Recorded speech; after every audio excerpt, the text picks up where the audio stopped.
Right, hello everyone. Welcome to episode 32 of No, Music is None of Our... no, It is. it's not. Yeah. It's Oh, 33. what is it then? Oh, for fuck's sake. Why have I got 32 written down then?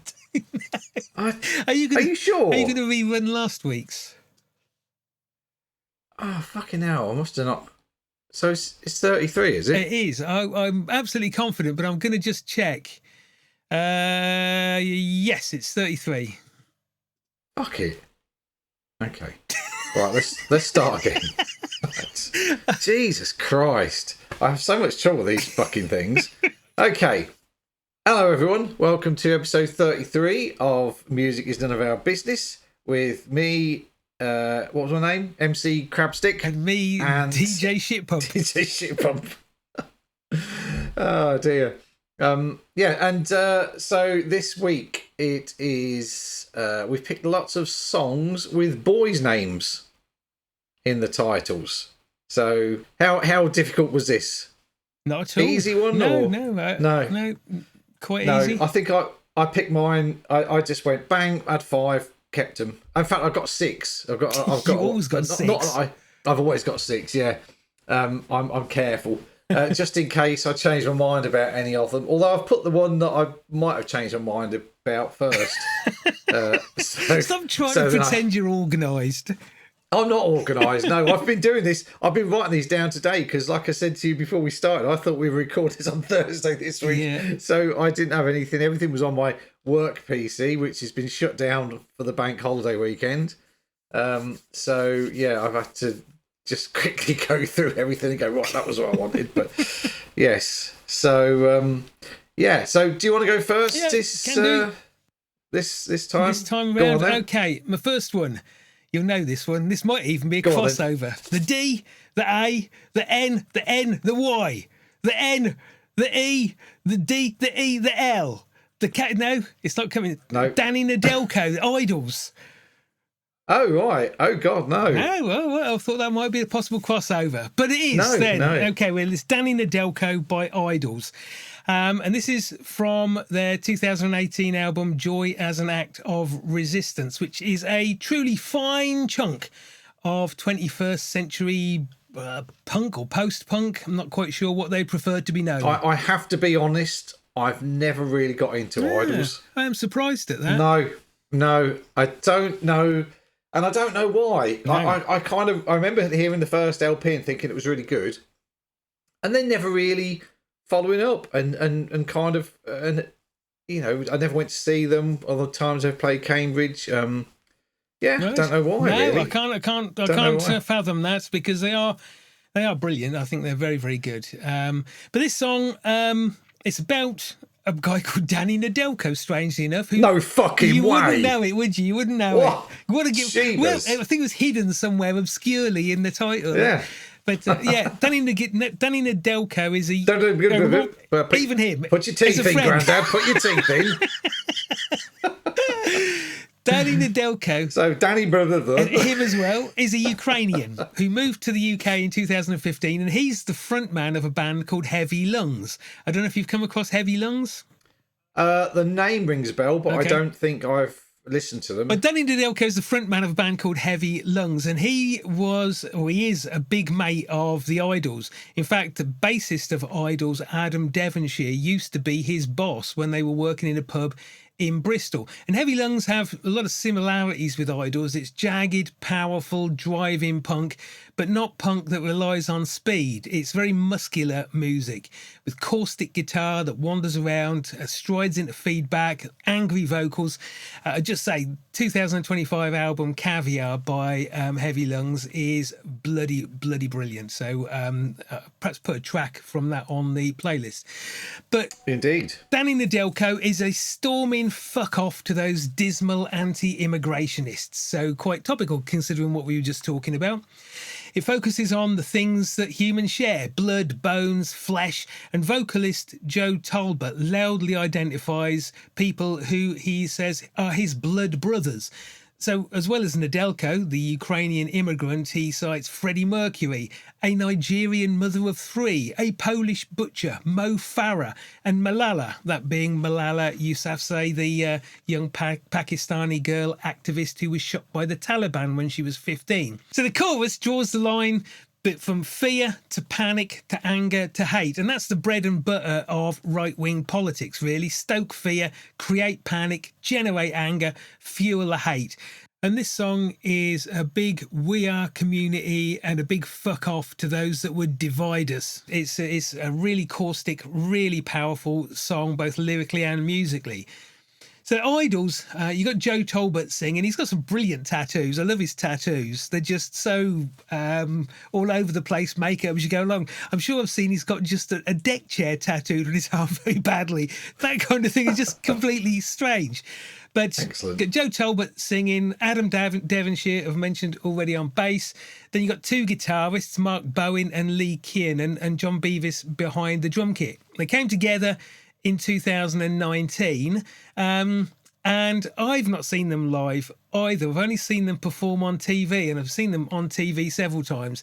But I love the way they look on stage, especially the guitarists Bowen and Kiernan, who look like they are engaged in some frantic, wild fight to the death with their instruments. They're just all over the place, lurching and swaggering around, trying to strangle their guitars, and their heads and their hair are flailing around.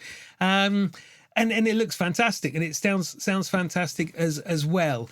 The music is just so passionate. Joe Talbot is just veins bursting out. It reminds me, actually, thinking about it, a bit of Henry Rollins. You know, the tattoos, the build, the anger, the passion. I think he's got very much the same kind of stage presence. But the one thing about Idols is they don't evidently feel they have to conform to a particular formula. Yes, they've got these ferocious, powerful proto-punk songs, but they do get quite experimental at times. They're not samey. Oops, they're not samey at all. I just lost you there. Pressed the wrong key on my computer. Well, I didn't. Luddite, yes. But yeah, they do all kinds of things. So when you listen across their albums, and all their albums are great, there are all kinds of different styles that are taken as well. Some songs are compositionally and structurally quite clever, quite complex, and not samey at all. So it's an impressive thing to do to maintain the character of your band, to maintain the identity of the band, fill it with power and polemics and passion, but not be constrained to a formulaic means of delivery. So I think all credit to them for that. So yeah, I think Idols, I'm surprised that you haven't picked up any kind of affection or affinity for them, because they do have a lot of that stuff that we had in punk. But to be honest, if I'm honest, I haven't picked up on a lot of modern punk myself. But Idols, I think I first saw them, on their first appearance on Jules Holland, and they just sounded and looked so impressive. I thought, that's a band that I'm going to love, and sure enough, I do. I've seen them on TV a lot live. I don't know, and every time I see them, I kind of think, I don't know why I've never really. I'll make an effort. I will make an effort to have a listen to them. Yeah, I don't. Yeah, it's weird, isn't it? It is weird. Some bands just don't. Yeah. Yeah, it was the same with who was it? Other bands you was it Slaves? They used to be called Slaves, didn't they? Yeah. They changed. Yeah. Just the drummer. And I remember you really liked them, and I never really. I kind of heard a couple of things and never really bothered. To be honest, I really liked the couple of records I had, but I haven't bothered going to look for anything else. They're a bit like Lightning Bolt, aren't they? Lightning Bolt are the same. Yes. And I've got an album by them, which is really a potent stew of aggressive noise. It's really good, but I haven't really gone out and got anything more by them. No. And sometimes strange, it happens, sometimes it don't. Yeah. Perhaps that's one for another, bands you've got one album of and never really You know, that would be tricky. That's too tricky. would Don't be. fucking no. Pretend I didn't say that, because Yeah. that would be disastrous. I think. I think it is just. Yeah. I think it is a consequence of there just being so much music that we want to scoop up and listen to, and you know, if you were completist about all the bands that you really like, we've said this before.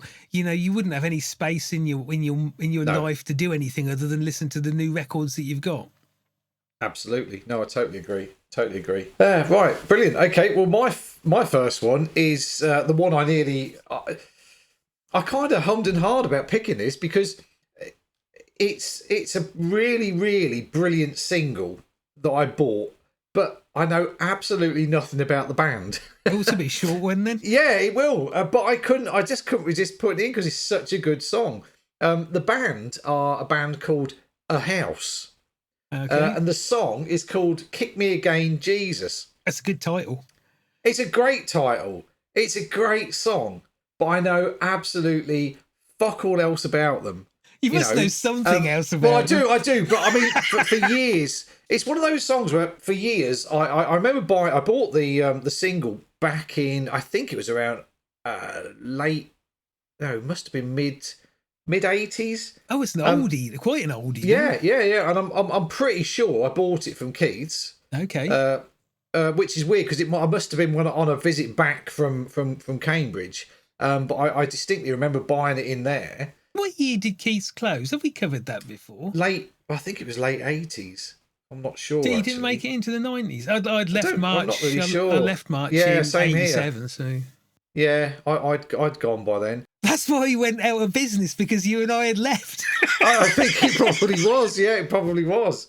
But this song, I'm pretty sure I heard on John Peel. Okay. And it's a great song. But I've no idea what it's about. I'm dying to hear what kind of music it is. It's kind of indie. Okay. Right. It's indie. It's a bit like, it reminded me of they were an Irish band. No, don't particularly sound Irish. He's one of those things. It's like a lot of indie pop from indie records from around the late 80s. It either had a kind of a rather, for want of a better word, fey sounding male singer, Right. or male singer with a really deep voice. And this falls into the deep voice category. And the lyrics are pretty nonsensical, along the lines of, it's just the way when you smile you're laughing, and 24 flowers is not a bouquet, 24 hours is not a weekend. Oh, you'll probably never know. Kick me again, Jesus, kick me again. And it's like, what the fuck is that Right. about? I've no idea what it's about. No idea at all. But if it sounds like that, it doesn't even sound like an indie song. It sounds more like some religious song. I was probably egging it up a bit, but it's a really, really great song. And they were an Irish band. They were active from 85 to 97, which is weird because I never heard another thing by them. I only ever heard that one single. That's all I ever bought. I don't remember ever seeing them mentioned again. I don't remember ever seeing them tour. Exactly. I've never heard of them. But they were from Dublin. Dublin. They were from Dublin. And obviously they had a member called Fergal because they were from Dublin. Another one called Dermot. They were kind of, they rode in on the coattails of U2. They appeared in one of the pubs that U2 used to play in, and could have been, I suppose, if they were going to be anyone, it would be something U2-y, you know. It was quite it's quite an epic sounding song. But again, I never heard any more by them. Are they on Spotify? It's on Spotify, yes, because I was playing it the other day. Along with and I tell you what else it's on. It's on one of those C86, you know, the C compilations. C86, yeah. So Cherry Red carried on and did C86, 87, 88, 89, 90. I think they're up to 92 now. And they appear on the 1987 one, I think, along with my next choice as well. Oh, you're plundering that which is- particular release. I did plunder that particular one. In fact, funnily enough, I think when I said, shall we do boys' names, I'd driven home the night before listening to C87, and both these songs were on there. And I just remember thinking, oh, what a brilliant couple of songs. They both just happen to have boys' names in the titles. So hence my suggestion. There you go. But yeah, so again, not a lot more I can tell you about it. Kind of U2-ish sounding, big booming, kick me again, Jesus kick me. And weirdly, one of those records that has survived all of my purges. And I still own my original 7-inch of it as well. Because it's one of those ones I could never bear to part with, because it was such a brilliant song. So, I mean, obviously it will go on the playlist. It'll be interesting to see what people think of it. And if there are comparisons, I mean, I just got it in my head that it sounds like U2. It probably doesn't, but it's that kind of, it's got that kind of U2 wannabe grandioseness to it. It wants to be a stadium song. It wants to be epic. And it almost gets there. It's like it gets to the end of Ninja Warrior, just can't quite get up that last running up the wall bit. Is that a video game? No, it's a TV program. Oh, you fucking peasant! Spoiled my comparison. I'm sure there'll be people out there that know darn well what you're talking about. I'm a big fan of Ninja Warrior. It's great. Yeah. Yes, so that's my first one, and a very brief one, Kick Me Again Jesus by A House. Excellent. Okay, my second one, these no particular order. My second one, I have to admit, is a little bit of a kind of a cheat. It's not entirely a cheat. You just sound like me now. I guess I do. It's usually you trying to bend the rules, but no, this time it is me, I'm afraid. This is one track, and it is called For Peter Toilet Brushes More. Okay. And that sounds like Half Man Half Biscuit or something. Yes, it's by Niels Fram of all people, so it's quite a million miles away from Half Man Half Biscuit. So this is contemporary classical masterworker Niels Fram, and it's from his 2013 album Spaces. It's not the type of title you would expect from Niels Fram. I'd expect explain it. Piano Bollocks 1 or something like that, or Tinkling the Ivories. I'll explain why. Go on, then. On the album Spaces, it is this track, For Peter Toilet Brushes More, and it's a 17-minute long single track. However, it's actually 4 tracks played live that have then been collaged into this single track on this album. So the track Peter is actually originally on a 2011 2-track single called Juno, but because we're doing albums and because this is one track that mentions Peter on the album Spaces, I think I've kind of sneaked it in kind of under that circumstance. Yeah. Okay. Fair. Well, like it or not, that's what we're going with, because it is really good. Because it all these 4 tracks, they do segue really nicely in a live circumstance. So I don't, 4, which is the first word of this long track, that also appears on the same single. So there's 2 tracks on the single Juno. One side is 4, one side is Peter. Why it's called Juno, I don't know, because there's no mention of Juno on the recorded works on it. Perhaps it didn't have a title and someone said, do you know what this is called? Just... He's there again. Quick off the mark. Just a thought. Yeah, it works. The other 2 titles in the long title, Toilet Brushes and More, I don't think they're recorded anywhere else. So there's certainly not anything that I've got. And then I had a look on Discogs and I can't find those 2 tracks on anything else. So maybe they didn't make it. But that aside, this all works really, really well. And it begins with a round of stabs of bright synth in the 4-bit of the track. And then it kind of delays with a slow decay, so that when that halts, there were just tails of vaporous sound drifting onwards. And a couple of minutes in, you get the Peter section, where the synths go much, much deeper and slower, and it slides into a very heavy pulse, which is vying for space with searing higher frequency washes of synth. And it's a big, majestic sound, kind of like it's one of those standing on the Appalachian plains with wind and sky and nothing else kind of sounds.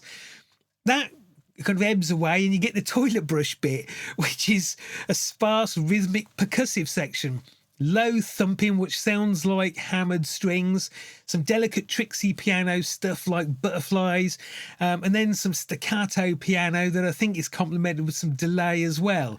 And there's certainly electronics churning away deeper in there, and there's more piano that follows until the last moment, where you've got the audience in rapturous applause at the way he's put all this together. So it's a great one-piece collage of these 4 tracks, and it's on, as I say, an album called Spaces, which is a brilliant album. It's his 12th, I think, and it is largely magnificent, as most of his stuff is. Quite a lot of his stuff. I've really liked his work for a long time. He is a German composer. He's a pianist and producer, and he also co-owns the label Later, through which he releases some of his own work and some from other people such as The Caretaker, FS Blum, Tony Vipers. But a lot of his stuff he releases through other labels, particularly Erased Tapes, who do a lot of contemporary classical, electronica and so on. It's really, really nice. So one of the things that, is distinctive about Fram is he does very easily mix electronics with experimental piano and create some truly kind of beautiful, beautiful music. Fram is prolific. He's done over 30 albums, numerous collaborations. One of the peculiar collaborations is with Machine Fabric. I don't know if you're familiar with Machine Fabric. I am. Very industrial, noisy soundscape. So he really does touch experimental kind of stuff as well. Really, really good. He's very difficult to see live, though, because his concerts sell out almost instantaneously, and he very rarely, if ever, comes to the provinces. When he did the All Melody album, he did 180 dates around the world, and they all sold out almost instantly. He played Cambridge last year, I think. Did he? Oh. Yeah. I was on holiday. So I couldn't go. I'm sure he played the Corn Exchange.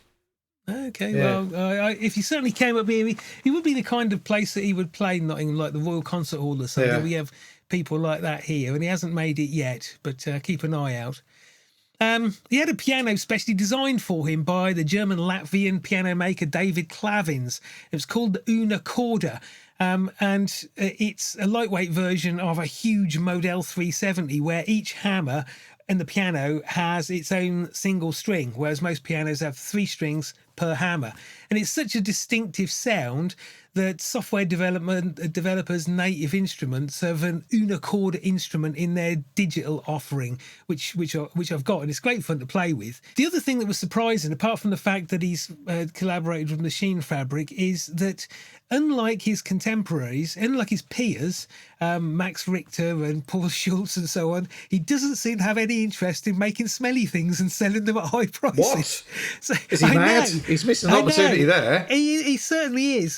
He's cutting his own furrow there and saying, no, I'm sticking to music. I don't need to make smelly things like you lot, which I can't say is good or bad because the smelly things don't interest me anyway. But there you go. That excellent is Nils Fram. Superb. Okay, my number 2 is, again, as I said, it's another one from 1987. Same album. And, same compilation album. And this one is by a band called the Chesterfields. And the title of the song is Ask Johnny D. And it has one of the best opening lines to a song ever, which is, well, if you'd like to know what pop stars have for tea, ask Johnny D. Which I think is cracking, absolutely cracking. So the Chesterfields were an English indie pop band from Yeovil, Somerset, and they were very much along the jangly side of the late 80s. They were signed to Subway Records. Okay. And the first record of theirs that I remember buying was called A Guitar in Your Bath, which was an EP, and as I say, was Subway. And this was around the time where you had this. I think we discussed it earlier. You had all these kind of jangly indie pop bands on one hand, and then you had the same kind of thing, but with lots of Jesus and Mary Chain influences on the other. Which is kind of I think the beginnings of shoegaze. They were all doing very fuzzy guitars. Yeah. So you had the jangle ones, but then you had the fuzz. And it was it was a great time. There was some great records coming. The Subway label was kind of a bit of a guarantee of good records of that ilk. There were some other labels as well. There was 53rd and Third, obviously named after the Ramones song. Mm-hmm. There was a Scottish label called Narodnik, which featured a couple. Named after the Russian submarine. Quite possibly. That was I did a reel for Instagram. In fact, earlier on today with 3 lost indie pop records from the 80s. Okay. The Flatmates, who were on Subway, and there were Baby Lemonade and the Fizz Bombs, who were both on Narodnik. Okay. And they were both from '87 as well. Weirdly, so good year for Narodnik that was. But yeah, the Chesterfields from, as I said, from Yeovil in Somerset, weren't really going for that long. They formed in 1984. And had split by the end of 1989. Oh, right. Had a few lineup changes. Never really were a big band in that way. You had bands like obviously the Flatmates, Razor Cuts, a few other ones, but the Chesterfields never really. There was something about the Chesterfields that was a bit too insipid, wimpy. Yeah, at times. I mean, Ask Johnny D is a superb single. Who is Johnny Absolutely D? Superb single. I don't know. I think he was an old 60s pop star. Oh, right. Whether he was fictional or not, I mean, his name rings a bell. But I get the impression from the lyrics he was an old 60s pop star. And they rolled out lots and lots of lyrics, and it all went along the lines of, well, if you'd like to know what pop stars have to eat, ask Johnny D. Right. If you'd like to know, ask Johnny D. That was the underlying message. Yes. In it, or not so underlying. No, pop stars know things. Yeah, and again, I mean that's about as much as I can tell you about the Chesterfields. I know it's weird because some bands, you can just waffle on for ages about. Other bands, you find that they've got this great single, and you really want to feature it, but at the same time, there's not that much more to them. I had a couple of those. There's a track called Peter by Daughter. And it's a superb track, but I haven't got any other Daughter records. And what I have heard, I haven't really liked very much. Well, this is it. I mean, and this is the thing with both these first 2 songs is they were of a time where, where kind of the 7-inch was king, and albums kind of took a back seat, I think, to a degree. It's like the 2 I was talking about earlier that I put on the reel today, Fizz Bombs and Baby Lemonade. Baby Lemonade, in effect, did probably 3 songs. They had a double A-side single, a track on a flexi disc. That was about it. They did release an 8-track LP, but I think, as far as I'm aware, that was kind of recorded after their demise, really, and not by the actual band, the proper.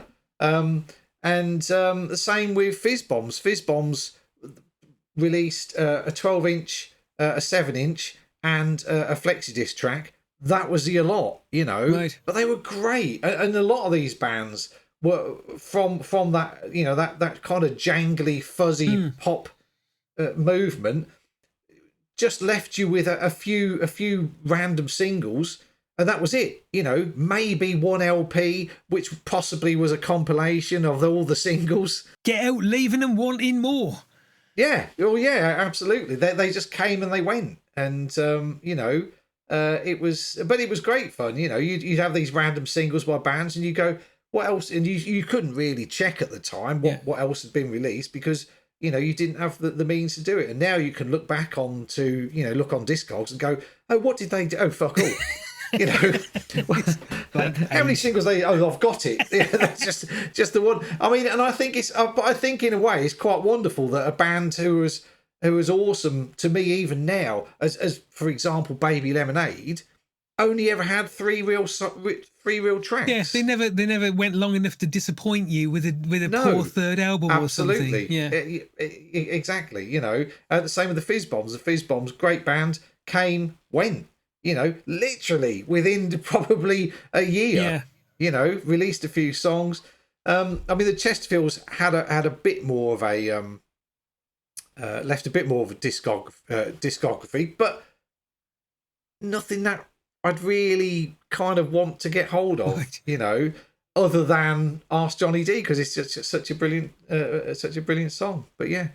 So there you go. There's a little history lesson on Jangle Pop. Well, okay. Well, there might be an opportunity. Some of those odd tracks where they mention a boy's name, but we just didn't put them on because there's nothing to say. Maybe put some on the playlist anyway, just because they deserve to get heard. Totally.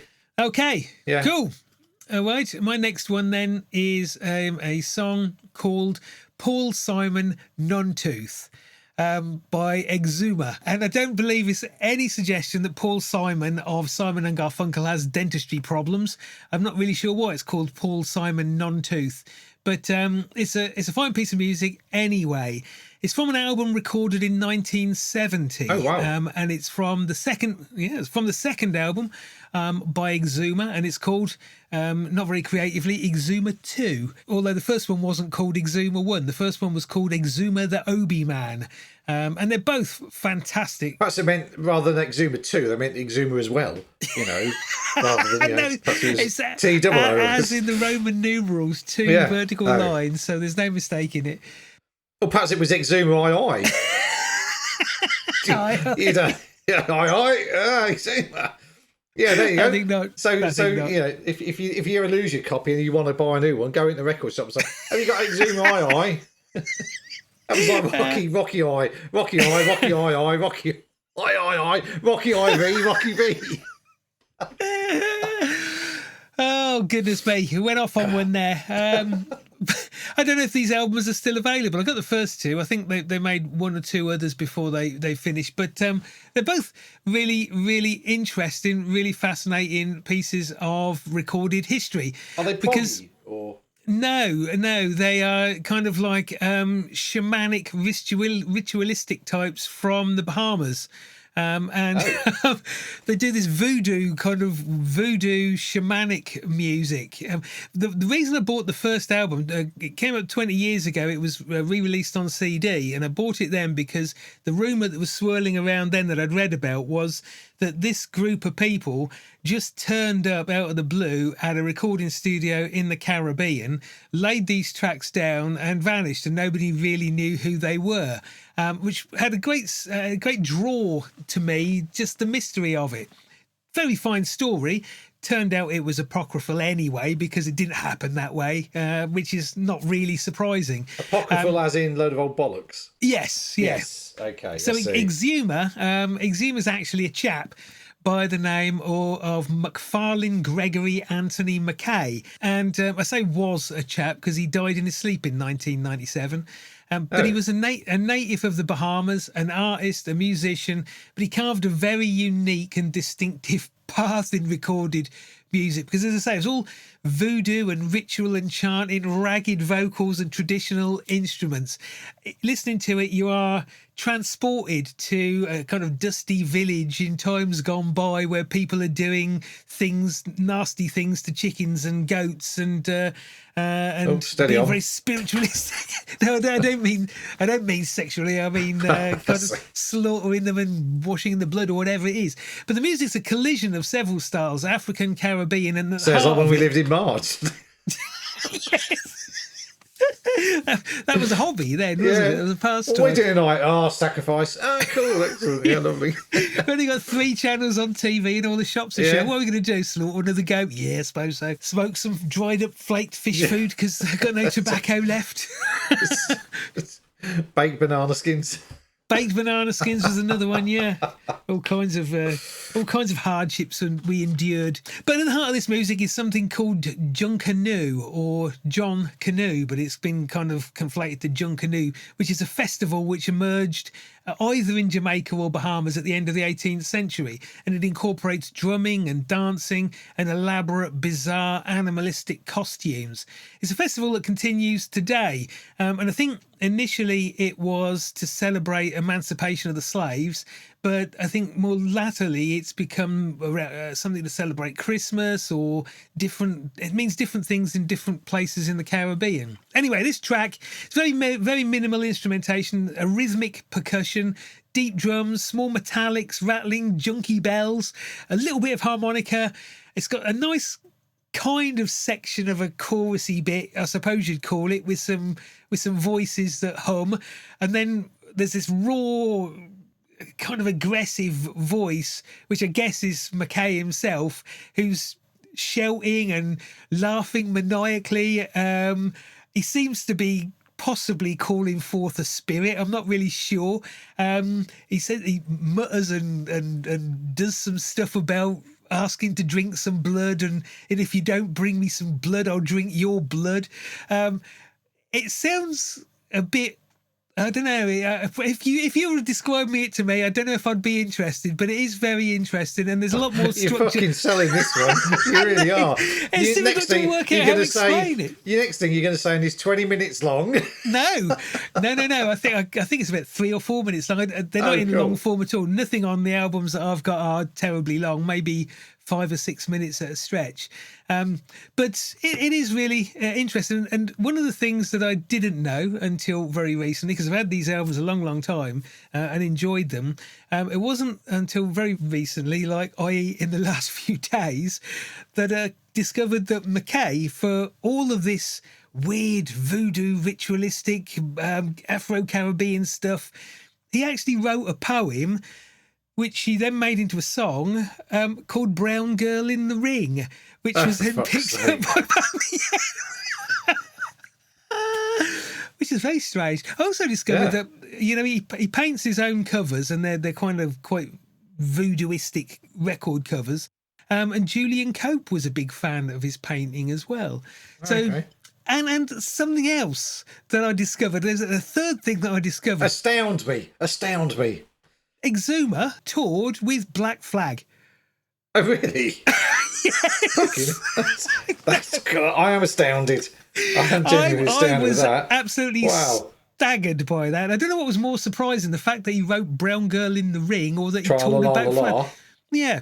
When you hear the music, if you do hear the music, you will appreciate just how incongruous those combinations are. I can only imagine what a Black Flag audience would have made of Exuma.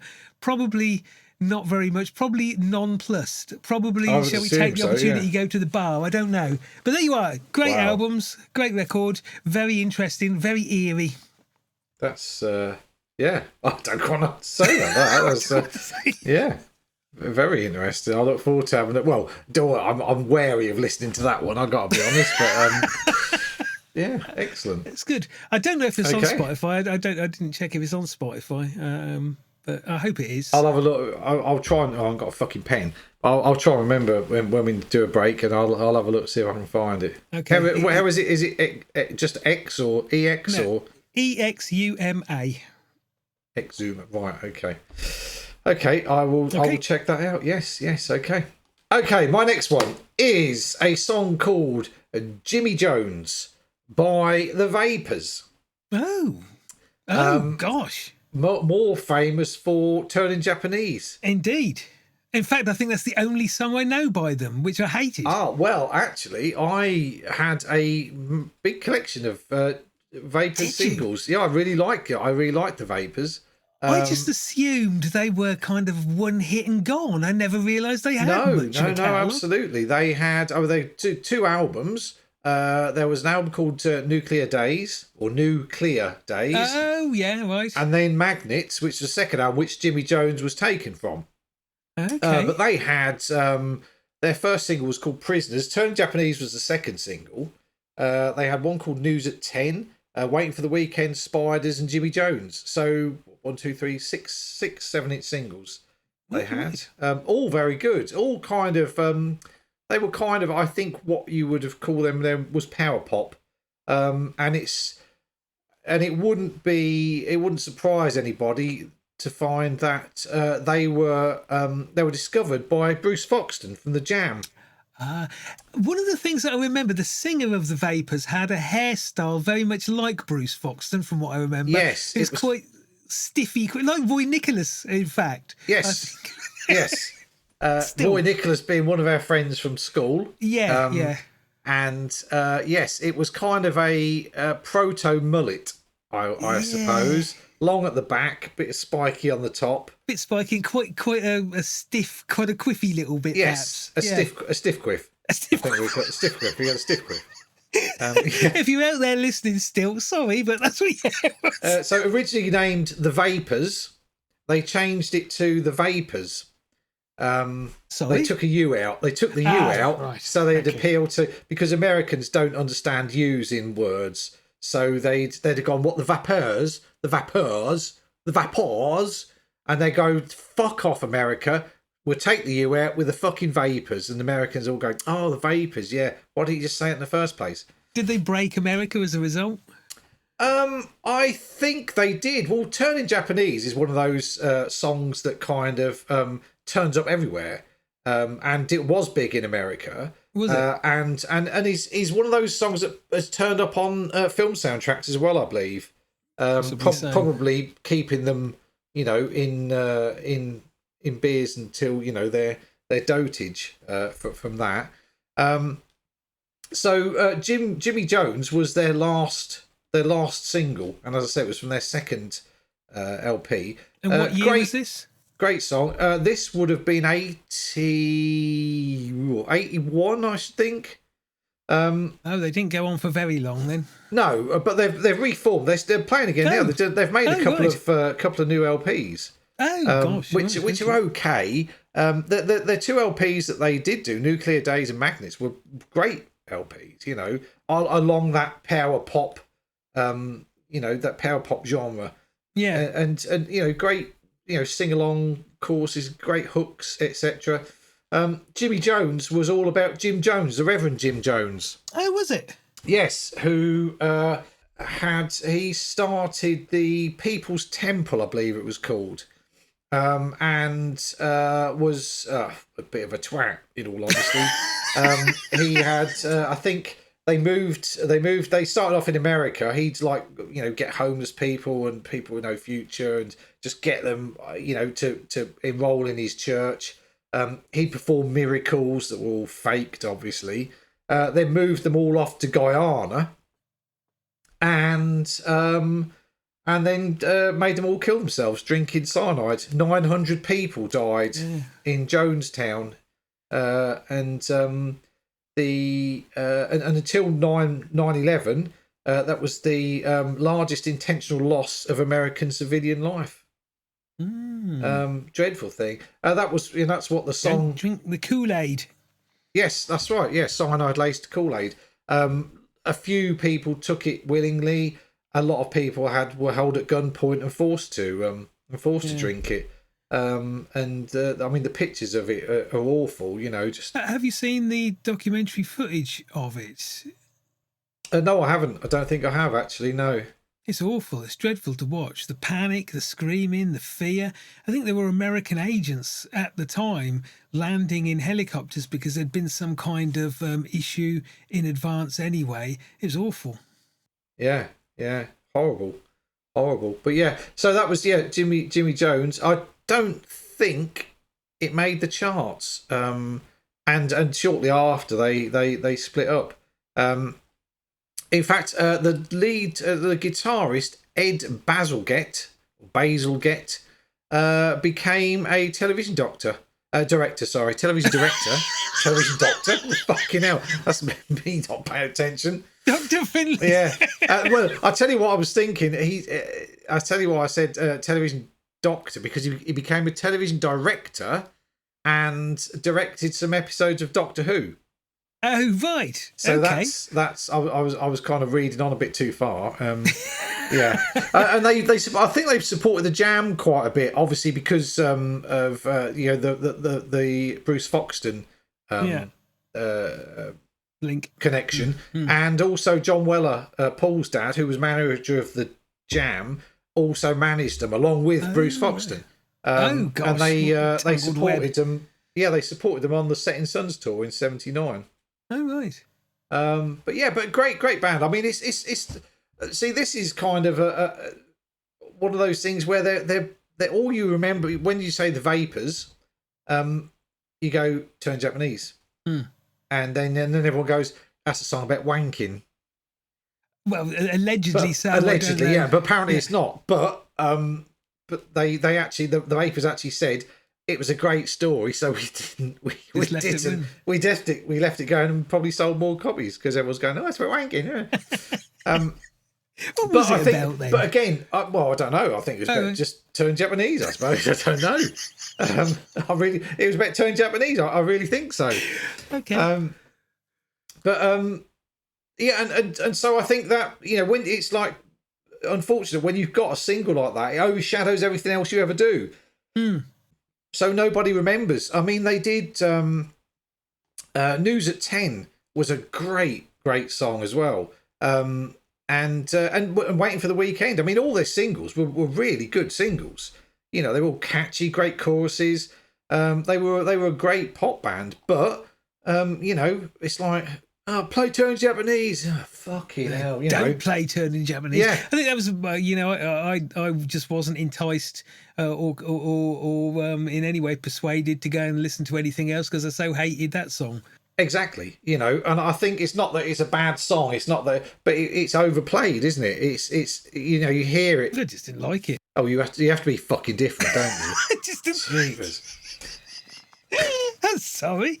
Dickhead.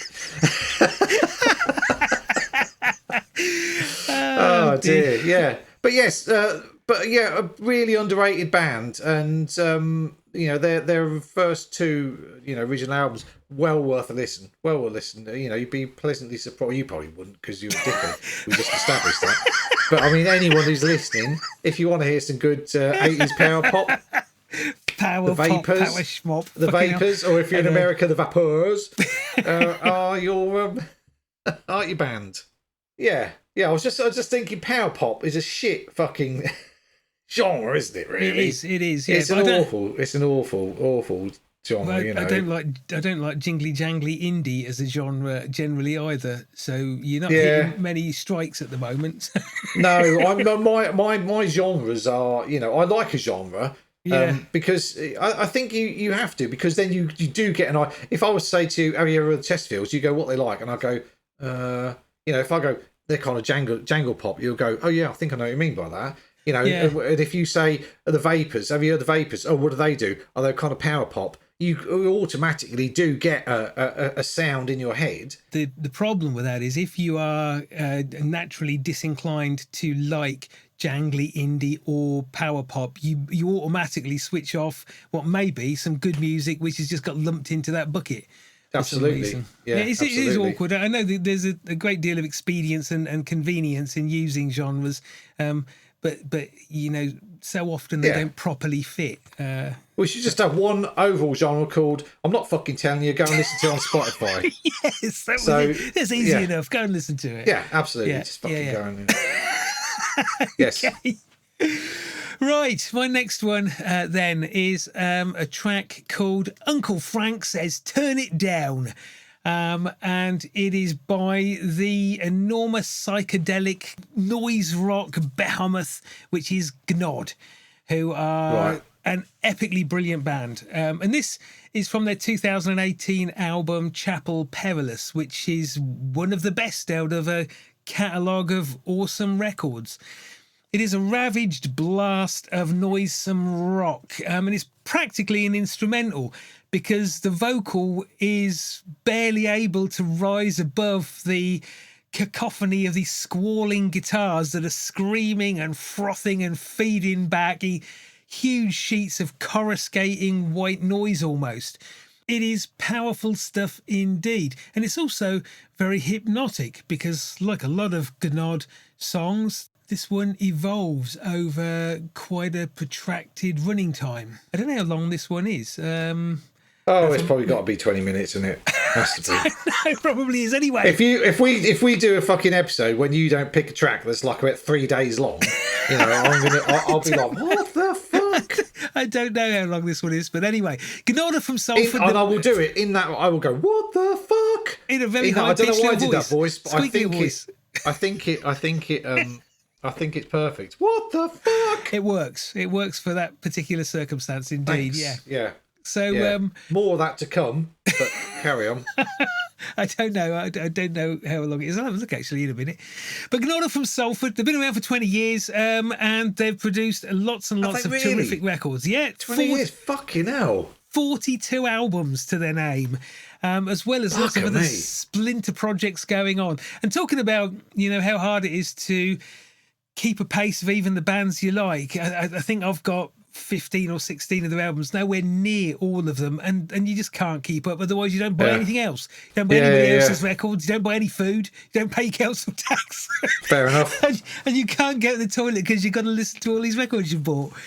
Do you just spend all day sitting on a bucket? You would. You'd have to. But definitely something to investigate. And not all of their records are kind of blistering noise because they are very experimental as well. And some of their albums are very minimalistic experimental electronics. Infinity Machines, another great album, but that's just these long tortured drones and soundscapes. They're using drum machines and stuff. Easy to Build, Hard to Destroy from 2021 has tinges of world music, and it is stuffed full of Hawkwind-esque space meanderings. So there's all kinds of stuff that they do, but it all is of a similar feel. It's like we were talking about Idols earlier on. It's Idols, even though the song structure is very different. Well, there's no mistaking Gnod really, because they do their own take on these different styles. Much of what they do is through Rocket Recordings, which is a great label, but they also release on Roadburn, and they've got their own label as well, Tesla Tapes, which they release their stuff and other people's as well. Just had a new album out, Nout Volume 1, GNOWT Volume 1, which again is different. It's got tracks on there which are essentially just acoustic guitar and some lightweight electronics. And then the next track will be a monstrous, heavy riffing, sludge rock, psychedelic thing. They're great. They just don't care, which is good. One of the things that's possibly quite obvious is that the band don't read music. I think only one of them can read music, and they just play on instinct. Their disdain for normality, for want of a better phrase, extends to their pick of drummers. And they choose drummers who don't sit behind kits for fear that they play too conventionally. So they have drummers that play standing up, sometimes two drummers, which is visually great and sounds great as well. But they don't like to be feeling they're being constrained by kind of orthodox techniques of playing and so on. Do they have drummers that can't have really, really long drumsticks and stand 10 feet away? That would be unorthodox, wouldn't it? No. That would be very unorthodox, yeah. No, but they don't have... Just checking. No, they don't have. They don't have. They don't have a fixed drummer. The current lineup. They've got a few members: Paddy Shine, Chris Haslam, Marlene Ribeiro, Alex McCarthy, and Andy Blundell. But like Wazzo Tempete, we talked about last time round, there's that core, and then around that swirl dozens and dozens of other musicians. They say they create very much with reference to the 3 R's. The 3 R's being repetition, repetition, and repetition. So again, one of those tropes we've talked about in great music multitudes of times in different genres. You get those looping kind of hypnotic repetitions going, and it kind of works whether it's a gentle piano repetition or a massive guitar onslaught repetition. But if it keeps turning over and over and over, it can really work. So it's great. Experimental, psychedelic, motoric, krautrock, noise rock with electronics. I really like Gnod. I really like this record. Yeah, I don't know what else to say, really. Just brilliant. You have a Gnod tattoo, if I remember. I do have rightly. a Gnod tattoo. Indeed, yes, on my back. The wonderfully titled album, Just Say No to the Psycho Right-Wing Capitalist Fascist Industrial Death Machine, which is the name of an album and a great statement in itself. Yes, that is the only one of the albums I've ever owned, I think. Right, okay. And I had the T-shirt as well, but then I put on weight and I couldn't fit in it anymore, so I had to sell it. Well, that's largely one of their... No, it was extra large. That's what I did. It was largely, yes, and that doesn't fit me anymore. So now I'm extra largely. Extra oh gosh, yeah. Cool. Well, that's that one. Which I don't know how long that track is. I'll have a look in the next break. I don't think it's one of their longer ones because some of their tracks are 18, 19 minutes long. I don't think this one is one of those. Yeah. I don't think this Who fucking knew? Oh God! God or Gnod? I suppose it could. Oh my God! It might be a silent G, as in gnomes. They might be nod. I don't know. Well, I always wondered if it was a Gnod or a nod or a nod to Gnod. A nod to Gnod. Yes, absolutely. Very good. I'd love to see them live. Or perhaps it's God, but with a silent N. Do you know they played the Portland and I didn't go, and I kind of wish I had now. Yeah, I've seen them on video, and they look like they put together one hell of a visceral show, a really prominent experience. Yeah, that was a few. I think that was around the time of the long Just Say No. Yeah. Just say no. Just say no. Yeah, is that Zammo? That was Zammo. That was me. I went a bit Grange Hill then. It could have been Nancy. Could have been Nancy Reagan. Oh yeah. Fuck Nancy Reagan. No, Grange Hill was more. Grange Hill had more effect. I've never taken drugs since. Well, the thing is, with Nancy and Ron Reagan were preaching "Just Say No," and yet they were fully aware and supportive of the massive drugs trade that was pouring coke into the US from the south. They were no fucking Zammo, were they? They were no Zammo. They were no Roland. Roland was the large child, wasn't he? He was, yes. Yes. God, yes. Gnod. Okay, so my number four, speaking of squeaky voices, is Am I the Ray Warrior, mean stride? Steve's Tom Sawyer, mean pride.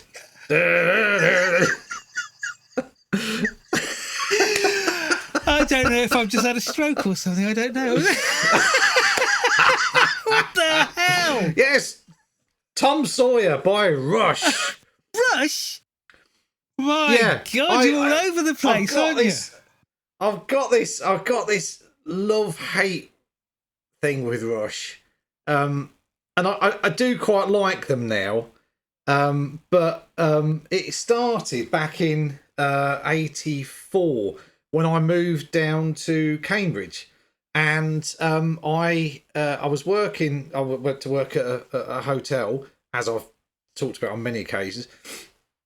And I lived in a shared house. And on the other end, on the other side of the shed, there lived a guy called Hayden, who I became friends with, and he. I mean, this was back in the days when the hotel I worked in was quite posh. He was a wine waiter. He came from Hemel Hempstead, and he was a big fan of Rush.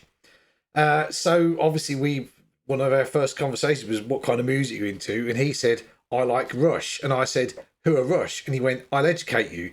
And after 10 minutes, I said, "Please don't educate me anymore."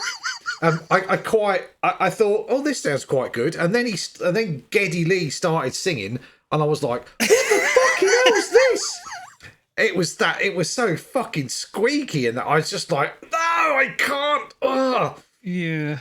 And he carried on. He'd play Rush. He'd Rush on all the bloody time, as Rush fans tend to do. Do they? Rush fans do tend to be very much, I'm a Rush fan, and I will listen to other things, but mainly Rush. Okay. And so I kind of was aware of Rush. Hayden moved away after a couple of years, and then when we had Lily, our oldest daughter, I became friends with a couple who had a daughter of more or less the same age, and the husband's name was Simon, and he was a Rush fan. Oh my God, surrounded by them. I went, "Oh God, yeah, exactly. I can't fucking get away." I had to bend to the inevitable and try and listen to it a bit more, and I did quite enjoy it. I once you get to grips with Geddy Lee's singing style, or I should say, once you get to grips with Geddy Lee's singing style, it's not, they're quite good in a proggy sci-fi. The synths sound fucking great. The music is, I'm not a musician, no, but they're fucking good musicians. I've been in bands with you. I know very well you're not a musician. Exactly. Yes, exactly. And it was all a bit, it was all very much sci-fi, fantasy, philosophy, and with synthesizers, and and I did kind of come to quite enjoy it. And Tom Sawyer is probably their best known song, I would think, because it was a hit. I was going to ask what their hit at the end of the 70s was, and they probably had several, but there was one track that kept getting played that I did quite like. It would be Tom Sawyer. Was it? Tom Sawyer doesn't ring any bells as a name. I did a fucking awful... there was another radio... There was something about radio, wasn't there? That sounds more like it. Yes, I can't actually remember. No, I can't, but that sounds more like it. I'm not a... I kind of know Rush. I've got a lot of their vinyl LPs now, mainly from second-hand shops. Oh, okay. If I'm honest, I haven't really gone out of my way to get them. My favourite is an album called, I think it's 2112, is it?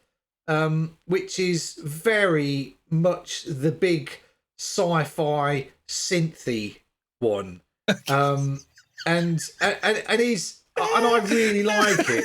Spirit of Radio, I think, is the one. Yes, that's definitely... Yes. I quite like that. I couldn't remember a note of it now, but I remember at the time I did quite like it.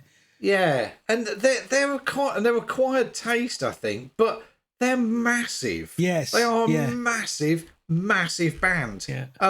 They are.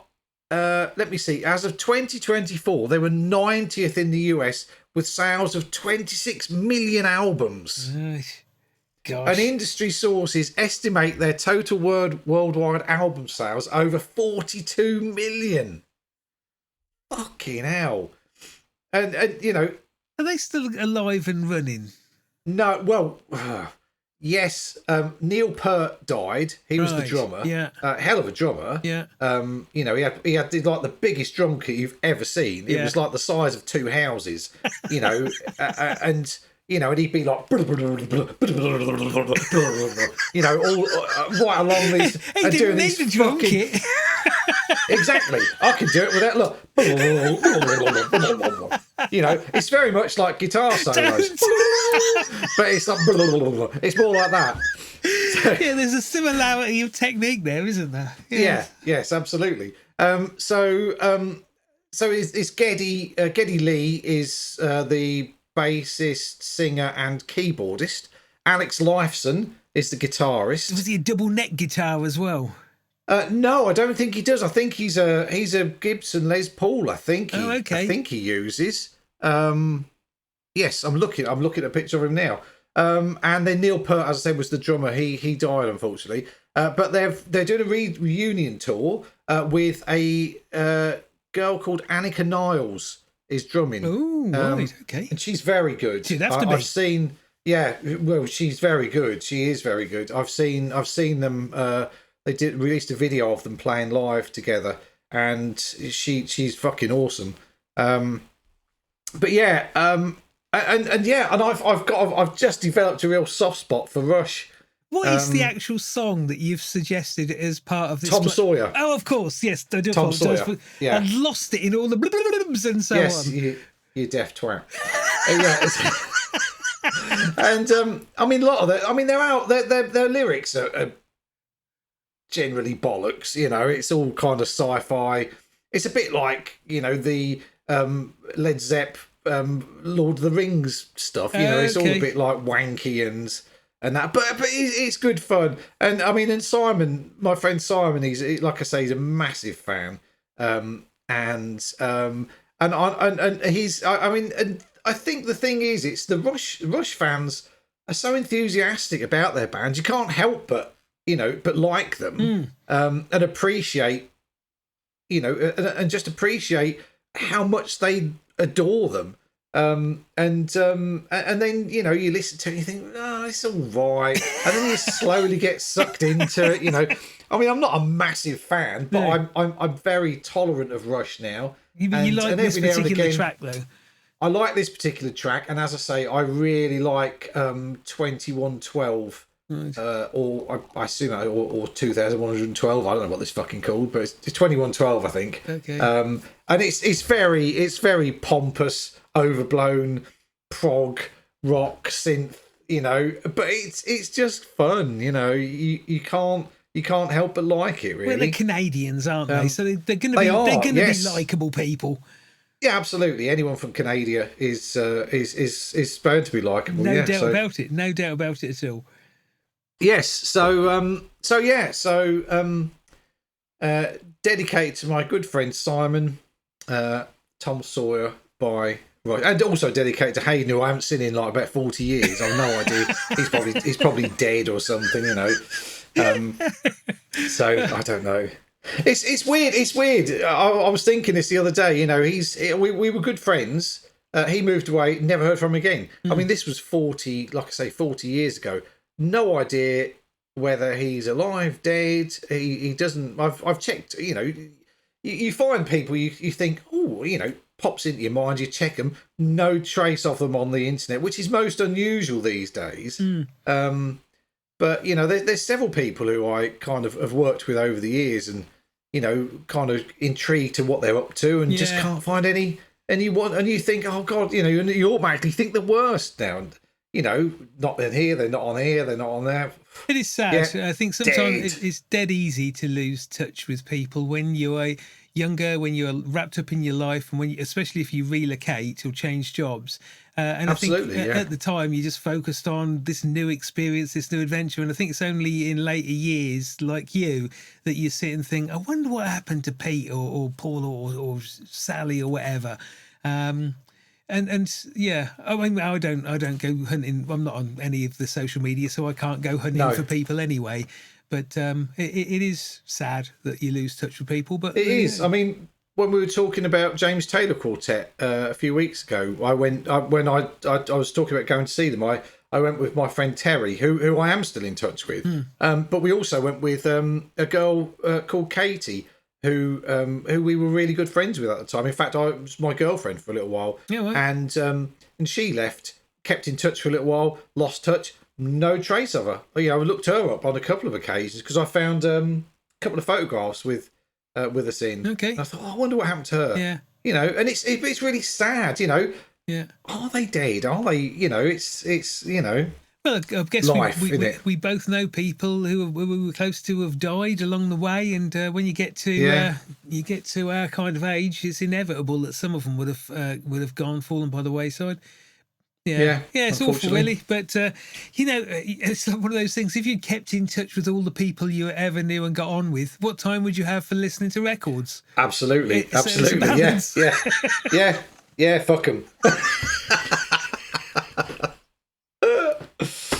Oh, dear. Oh, I don't know. Okay, Rush, well, you come up with some surprises this evening, I have to say. So that was your number 4, wasn't it? That was my number 4, yeah.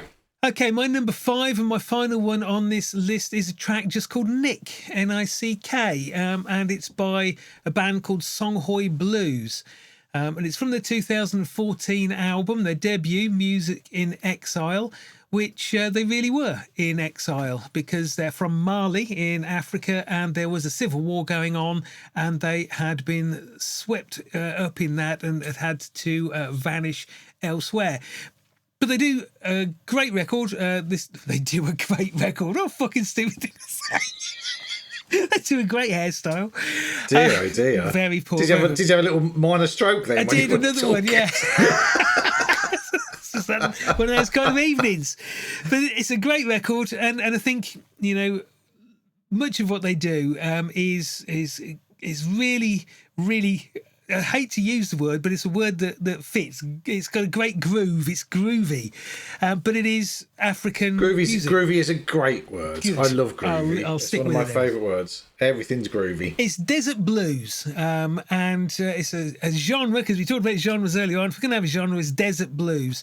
Originated in North and West Africa in the Sahara region, and it comes out of places like Niger, Libya, Algeria, Burkina Faso, as well as Mali. And it's music that's essentially crafted by nomadic Tuareg people, as well as those that are getting swept out of their homes and their villages by conflict and changes in government, changes in religion, even because the guys at Songhoi Blues fled Mali when the rebellion group, whose name I forget, they introduced Sharia law, and obviously, as we know, Sharia law is not they're not great fans of music, amongst other things. So being a band under Sharia law is relatively career limiting.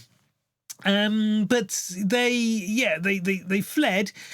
And they create fantastic guitar-oriented music. It's not heavily processed histrionics. We've got no masses of distortion and wailing feedback. It's beautifully played. But you get this potent, hypnotic stew of fine tunes, danceability, and it all sounds very joyful. I really don't speak Tamashek, which is the language that these things are sung in, so I don't know. You surprised me. Yeah, I don't have any idea what they're singing about, but the delivery it gives that feeling of being quite upbeat. I'm sure a lot of it is, we've lost our homes, we're under Sharia law, woe is me. But they sing it in such a way. Sounds just like London. Because as we all know, they're under Sharia law at the moment. I'm sure there are people who believe that. Yeah, Sharia law, Shania law. Shania Twain. Shania Twain law, they're under that as well. God help Shania Twain if she wants to come and tour in London. There'd be protests. I told you. Shania, down with Shania law. But I feel like a woman. No, not any fucking more you don't, Shania. That's the fucking law. Fuck off. Oh, poor Shania. Oh dear. Okay, yeah. So Songhoi Blues. 4 people. 3 of them share a surname, Touré. Garba Touré, Alio Touré, and Umar Touré. Although none of them are Touré. none of them are related. Then you got the I think it's the drummer, who's Nathaniel Dembele, and they fled. Oh, it's just fucking letting the side down. Really, where's the drummer? Well, drummers are always say an no outlier. more. Yeah, Drummers, wankers. That whole joke. What do you call somebody that hangs around with musicians? A drummer. Oh yeah. I was watching, I was watching the other day, but apparently viola players in classical orchestras get the same kind of jocular stick as drummers. So you get kind of things like, how do you get 4 viola players to play in tune? You shoot 3 of them.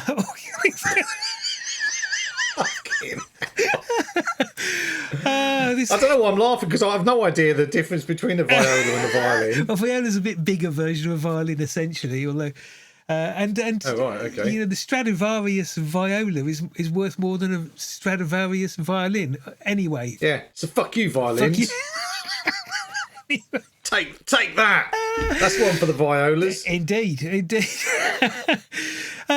So yes, when they were kind of discovered, as it were, these four guys were living in a one-room shack, having fled their homeland, and Damon. Oh, they moved to March. It was a two up market, a one-room shack in March. Oh, you had it hard, you know.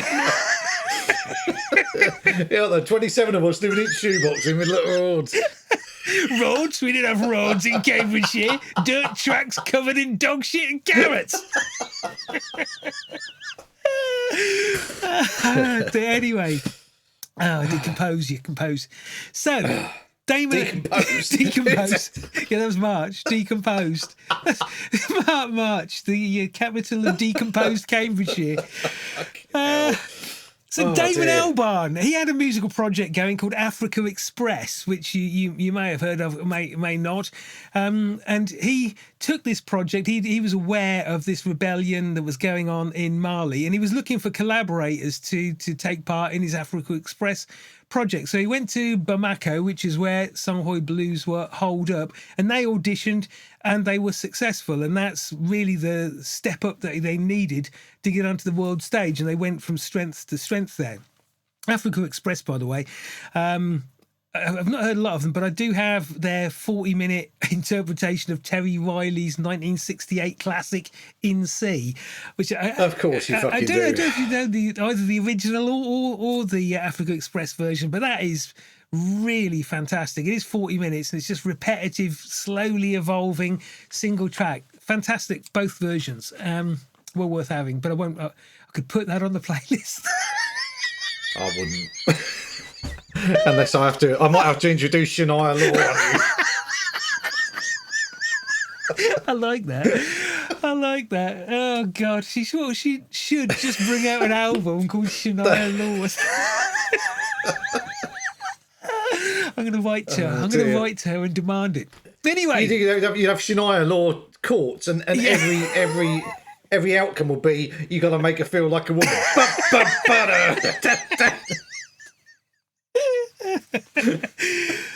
Oh God, I got tears streaming down my eyes.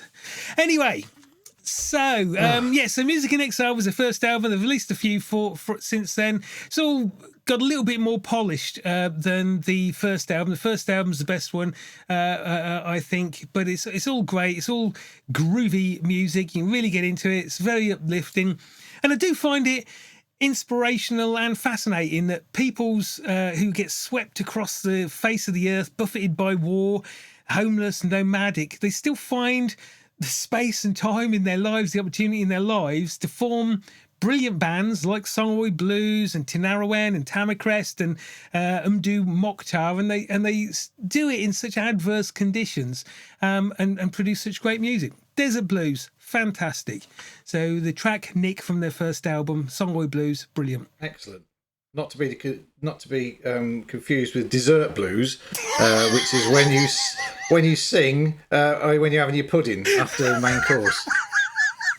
I'd like a bit of cake, yeah, and some spotted dick. Oh, matron. Oh, good God. There's a clash of wrong cultures there. Get back to your one-bedroom shack. Oh dear. Okay, what are you going to round up with tonight then? So I am going to... The last one is going to be interactive. I am going to sing the first part of the song, and you are going to join in with the name in question. Oh, well, I'm not very good at this. Are you ready? Possibly not. Okay, and I will do it in a spot-on impersonation of the actual lead singer. Oh, you're not going to do the drums and guitar as well? Are you ready? No, just the singer. Okay. About 60, wet in a sweaty club. Oh, Gino. Fantastic record. Yes, an excellent choice. Very good. Yeah. Yes. Possibly one of the greatest singles ever made. It's fantastic. I would say. Yeah. By Dexy's Midnight Runners, who went on to have massive success. But I think that Gino was my first exposure to to Dexys Midnight Runners. Where did that come in their career? Was that at the start? Had This- they been it was around their- long I before that? I'm pretty sure it was their second single. Oh, right. In fact, it might be the first one. Yeah, I think it was their That's their first single, single. Gino. Okay, yeah, great. 1980. Followed by, I thought There, My Dear was the first single, okay. but it wasn't. It was Gino was the first single. Just came out of nowhere. And we were in complete punk mode. Yeah. And all of a sudden, this record appears, and I still to this day know all the lyrics to it. It's just a fucking brilliant song. It is brilliant. Absolutely brilliant. Went to number 1 in the chart. Dexys Midnight Runners grew out of a punk band called the Killjoys. Kevin Rowland being the lead singer from Birmingham, and very much kept with their Birmingham roots, singing a lot of times in their Birmingham accents as well. Dexys Midnight Runners formed, as I said, from the ashes of the Killjoys, and the whole image was kind of a. It was supposed to. They were kind of all looked like dockers. Yeah. They all wore watch caps and donkey jackets. But the music was kind of almost a northern soul pastiche. Big dollop of soul in it, certainly. Yeah. Yeah, absolutely, yeah. And Gino was a song about Gino Washington, of obviously Gino Washington's the Ram Jam band, from the mid to late 60s. And the song was about going out clubbing all night to see Gino Washington taking drugs and just having a fucking brilliant time. And I think it's one of those songs that you totally get that. You totally get the euphoria of whatever it is they're describing.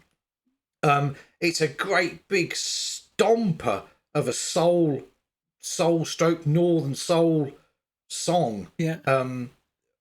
Endlessly singable. I think everybody knew all the words to it. I mean, even you knew. I knew what it was. Even your rendition, yes, I got that. Yeah, which I thought was pretty realistic, pretty bad. spot on. I mean, if you'd have closed your eyes, you would have seen a picture of Kevin Rowland's. I would have thought, bloody hell, he's got Kevin Rowland around tonight. It's back in 65 in a sweaty club. Oh, Gino, before Jimmy's machine and the rock steady rub. Whoa, Gino. Your rendering of Kevin Rowland has a lot of Vic Reeves about it. Yes, absolutely. Yes, I would be totally prosecuted under Shania law if I got arrested for that. That would be that would be something else. Managed for a while by Bernie Rhodes, the Clash manager. He managed them for a while. And obviously after the initial Northern Soul and Donkey Jackets and Watch Caps, they went on to dungarees and plaid shirts and did 2IA, which was another great album. And unfortunately, I think unfortunately, one of the greatest songs, "Come On Eileen," has just become a bit of a, it's just a bit of a disco ender, isn't it? And I think I don't know. I don't go to some of the. discos. Well, no, but it has. Believe me, if you're at a Christmas party, Right. 11 o'clock when you're pissed, you're all stomping around to fucking "Come On Eileen." And the Proclaimers. Yeah. But isn't it still one of the biggest, most well-loved records of the entire 80s or something, though? Come On Eileen was just enormous, wasn't it? Totally, yeah. It was number 1 for quite some time. Still gets played. Well, like I say, it's a disco, it's a Christmas party staple. Any disco worth their salt will be playing "Come On Eileen" at some point. And then went on to more of a sophisticated pop, kind of, supposedly sophisticated pop with "Don't Stand Me Down," and then They did an album called. Then there was a big gap, and they did an album called "One Day I'm Going to Soar," and I saw them on the tour. Okay. I somehow managed to get front row tickets at the Cambridge Corn Exchange. I didn't quite know what to expect, but when we went, it was fucking amazing. They did the whole album as almost a stage production, Right. you know, with dialogue and everything. It was fucking immense. It was so good. And then did kind of reinterpretations of some of the older songs. I think they did "There My Dear." Unfortunately, didn't do Gino, which I was a bit gutted about. I'm not surprised. I think Probably worried I would overshadow them with my rendition of it. You know, and they thought, fuck that. I can see him. He's in the front row. I'm not doing Gino because he's just gonna. we can't stop the gig halfway through. Shania, we need you. Yeah. Can invoke Shania law halfway through a gig? Oh dear, I wonder how that would happen. They'd bundle me out. They would, and, yeah. You know, under cover of a big Stetson or something. We're just gonna have an acoustic country interlude while we just Shania Dave the fuck out of here. The last time I saw anything of Kevin Rowland, there was I've got something from him as Kevin Rowland which I really like, but he'd taken to wearing dresses and stuff. Yes, he did an album called, I think it was called My Beauty, Right, and posed in female underwear and a dress, and was roundly heckled for it. This was a long while ago, but it's since been, that album has been reevaluated now, and is seen as a brilliant album. It was an album of covers, I think. I don't know what the song I've got. I can't remember what he did. Yeah, it was.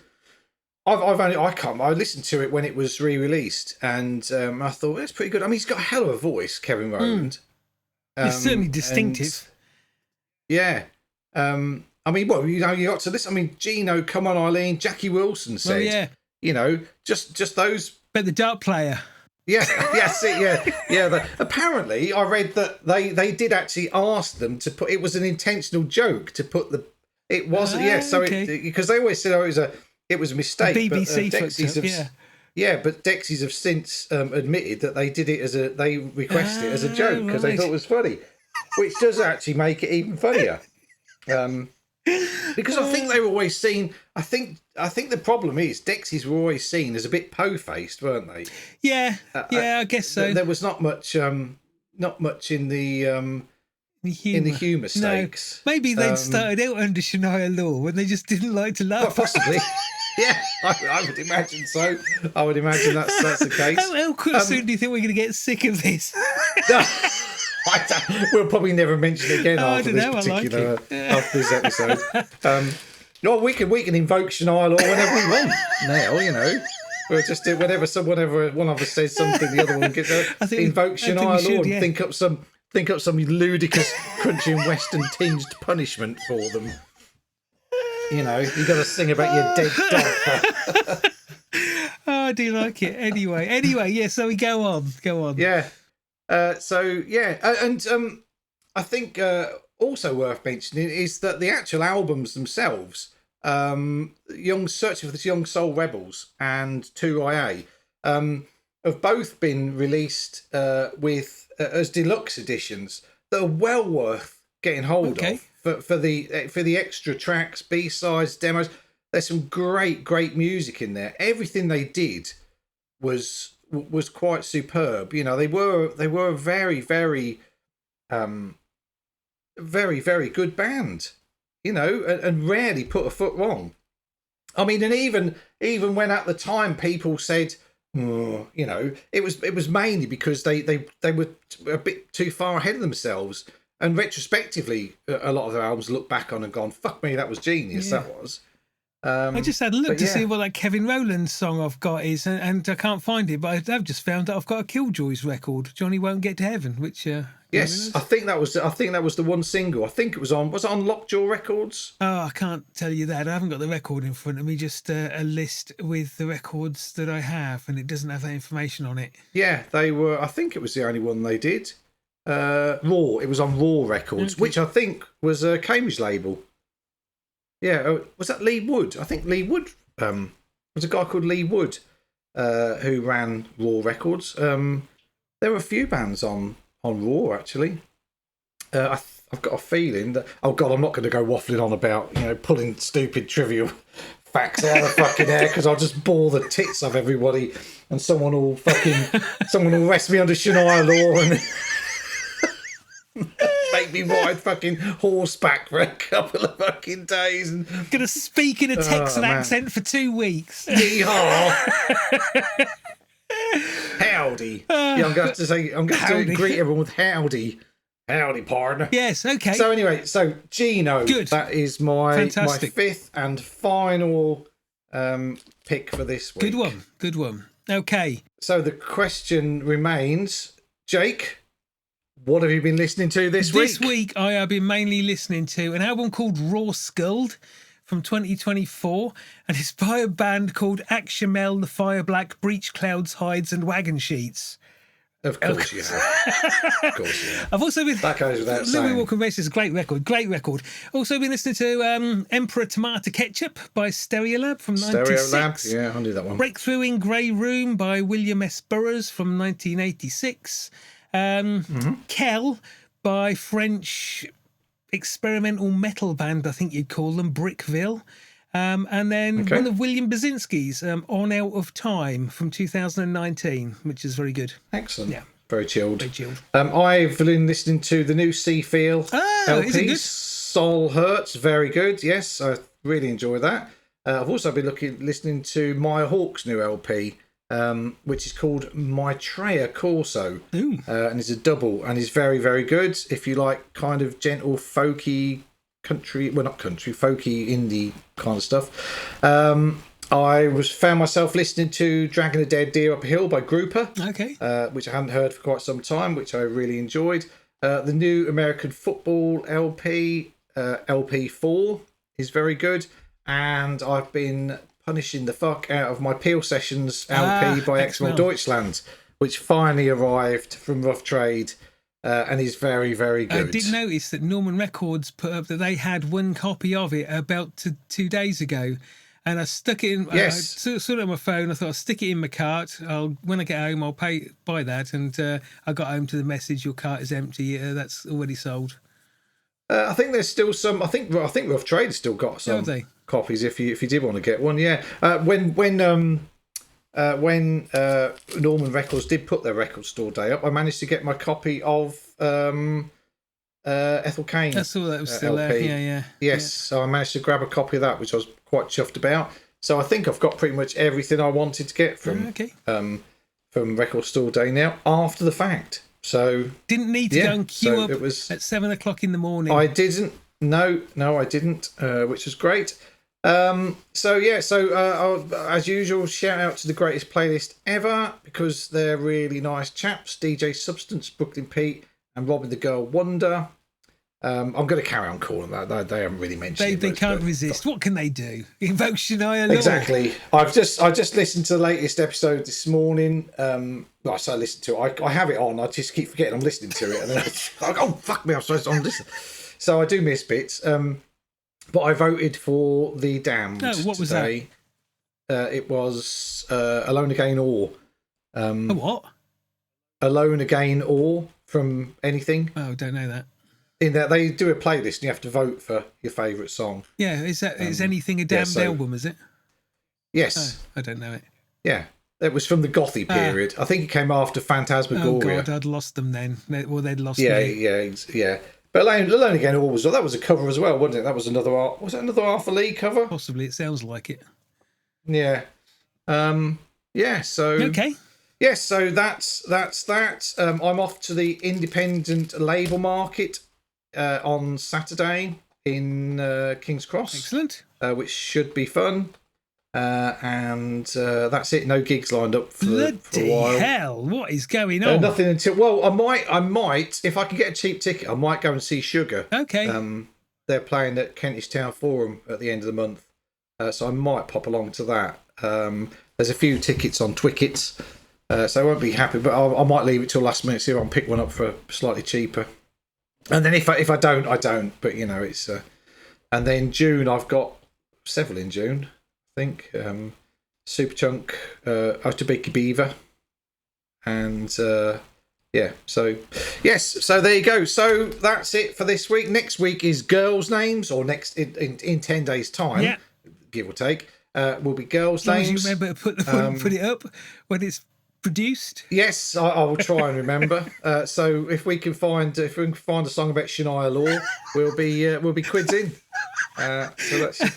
I'm gonna have to check out the full discography of Shania Twain now and see if there's anything in there we can put in here. Oh dear, that would be really yes, funny. Yes, cool, okay, excellent, yes, and so we're just left to say goodbye, listeners. Goodbye.